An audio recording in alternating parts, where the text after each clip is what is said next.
ճիշտ կլինի, որ մենք մեր պատմության անհայտ էջերը ներկայացնենք մեր ժողովրդին, գիտեք, իսկ ինչպես կողմնորոշվենք, այս հարցը շատ դժվար է, ասում են, պատմությունը պետք է գրվի օբյեկտիվորեն, դե եթե ի վիճակի եք, դուք Ալիևին համոզեք, որ ինքը պատմությունը օբյեկտիվորեն գրի, զենքը ձեռքը հրթիռներ հետևներից տնկած, ինչպես որ եղել է, 2 օր առաջ է եղել, դուք համոզեք այդ դեպքում Ռուսաստանի գիտությունների ակադեմիայի հումանիտար բաժանմունքին, որ պատմություն օբյեկտիվորեն գրի, ձեզ էլ չպարտադրի արտագրել, կաշառքի մեջ թաղվել եւ իրենց գրաններով գիրք գրել, կարող եք, այդպես չի լինելու, այդ ձեզ համար արեմուտ չի, մենք, դա այստեղ չկան թոյմբիներ, որ պատմագիտություն տան ձեզ, հետևապես հարց առաջանում, որ սա շատ սկզբունքային է, իսկ ինչպես այս ուրեմն ամբողջի մեջ գտնել են մարգարիտները, որ մեր պատմությունն է, ուրեմն կա մի ձև, ուրիշ բան չկա, ոչ թե օբյեկտիվության, պատմաբաններին եմ ասում, արևելակետներին եւ հայ էլիտա կոչվածին, եթե ինքը էլիտա է, որտեղ էլիտան, էլիտար պիտի լինի ոչ միայն իր մեքենան, հագուստը, տեսքը, այլ նաև հոգով պիտի էլիտար մտավորական լինի ազգային էլիտան, այդ էլիտային եմ ասում նաև նորից աշխարհում եք, կա լուծման մի ճանապարհ, ճանաչել ազգային պետական շահերը գծիկով, որտեղ ինչու եմ ասում ազգային պետական, որտեղ ազգային շահի ձևակերպումները անգլերենով է եղել ամերիկյան քաղաքագիտության ավազանու եւ նեշնն է, ազգային է, բայց ըստ էության պետական պիտի լինի, այս արևմուտք, այս տերմինաբանական խաղակա, ես որպես շփոթ չառաջանած սովորաբար նաև լսարներում բացատրել, որ գծիկով ասեք, որ շփոթ չառաջանա, դա պետ անվտանգությունը չի KGB եւ այլն, այլ ազգային պետական շահ ասեց ինչ, Ամերիկայի ասենք ազգային շահ, բարձր որ Ամերիկայի պետական շահի մասին է խոսքը, եւ այսպես շարունակ, նույնիսկ այսպես ասեմ, որ որոշ լավ կայացած ճակերտավոր քաղաքագետներ անգամ այս նրբությունները չեն կարողանում հասկանան, տարօրինակ են նայեք բանավիճում են, ես բանավեճ շատ արագ փակել գիտեմ, էլ այդ ձևի բանավեճեր, սա հատուկ եմ ասում, ուրեմն լսի սովորի առաջ շարժվի, բաներ մի արա, էլի, կոտոշներ կներեք, հիմա ասնենք ես ազգային շահի իհարկե ձևակերպումը դժվար է, ովքեր են ձևակերպում ազգային էլիտան,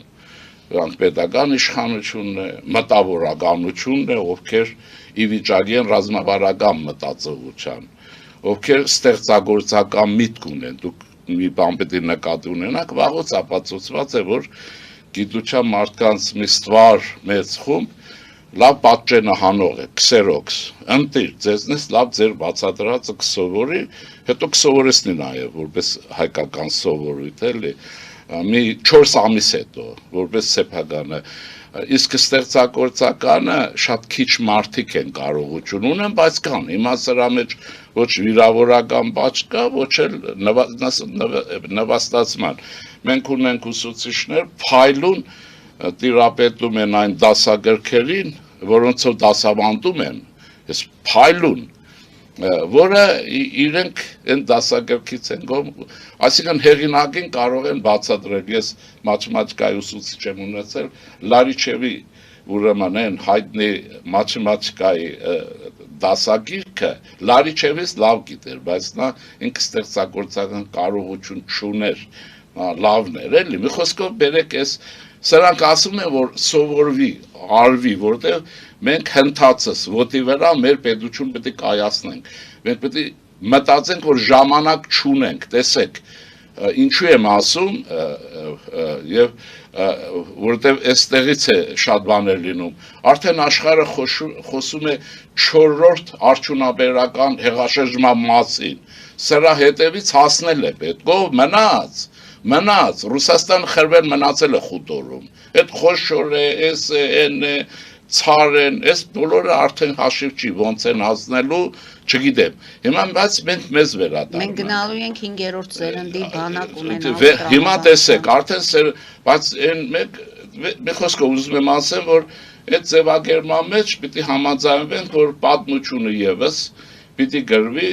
ազգային պատմական շահի տեսակետից։ Իհարկե, շատ լավ կլներ, որ աշխարհը պատմությունը գրեր օբյեկտիվորեն։ Հիմա գնացեք Քեմալ Աթաթյուրքին պարտադրեք, գերեզմանից անեք, որ ինքը ճիշտը գրի, այդ ձեր հասկացած։ Եթե ինքը իր ճիշտը գրի, ինքը պետք է Ալթայ գնա։ Եթե ռուսները ճիշտը գրեն, Պուտինը ձեզնից պետք է ներողություն խնդրի, Արևմտյան Հայաստան վերադարձնի, Արևելյան, իր սիրելի Ղարաբաղցիներին տանի հետ, ես վերևի շերտերն եմ ասում, բայց Բաքու տարավ։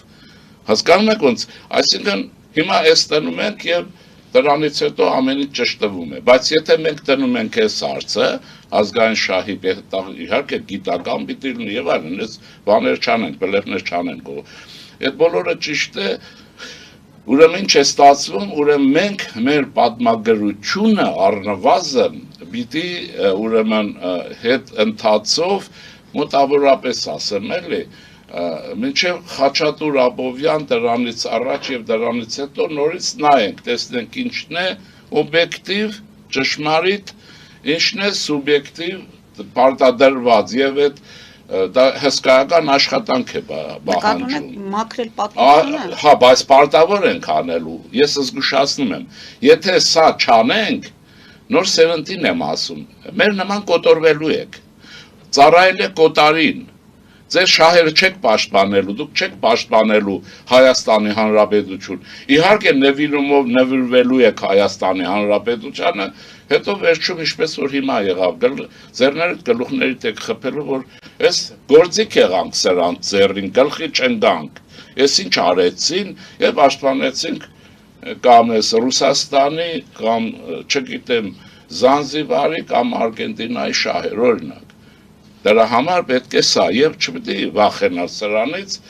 պետական ինստիտուտներ հրաման պետք է արձակեն այս պատմաբաններին եւ որ կփոխեք եւ անեն եթե չէ կմնաք պատմաշինարար ինչպես եղել եք բոլորի մասին չի խոսքը ես ուզում եմ ասել այդպես չի որ բոլորն է հիմա ասելիք հետեւյալն է այո մենք պիտի հասկանանք ինչ կատարվեց մեր հետ մենք բանակը մեր ասեմ որ այս շրջանում օգտագործենք նաև բանակը որպես հավաքական մարմին ինստիտուտ մեր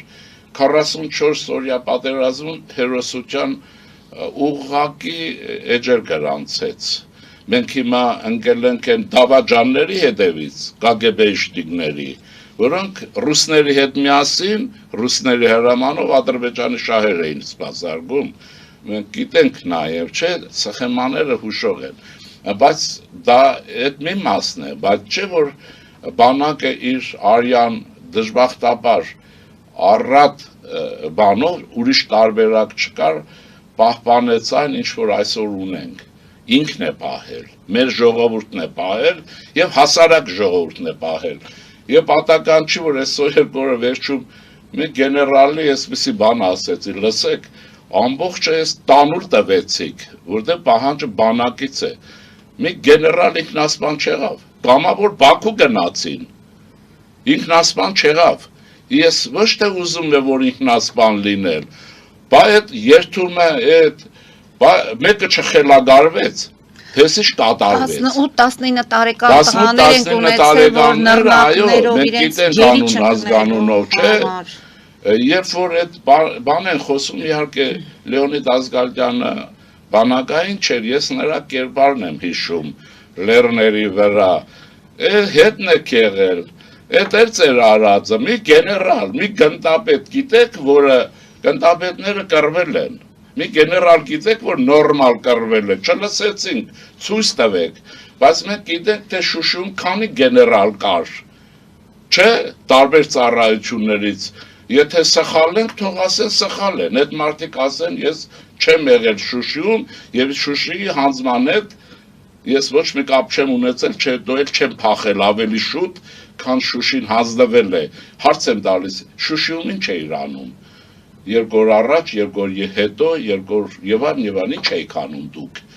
Եվ այսպես ճողոբրել եք, չէ, հիմա սրանք կան, բայց հավաքական իմաստով այսօր մենք պետք է ընդգծենք, որ այո, մեր բանակը ինքը նաև երևի թե ընթացքի մեջ կայացավ, ինքը արեց եւ շատ ես ինչքան գիտեմ, հիմա շատ գնդապետներ դառնում են գեներալներ, այսինքն նրանք, ովքեր որ անտես էին, չէին երևում եւ որոնք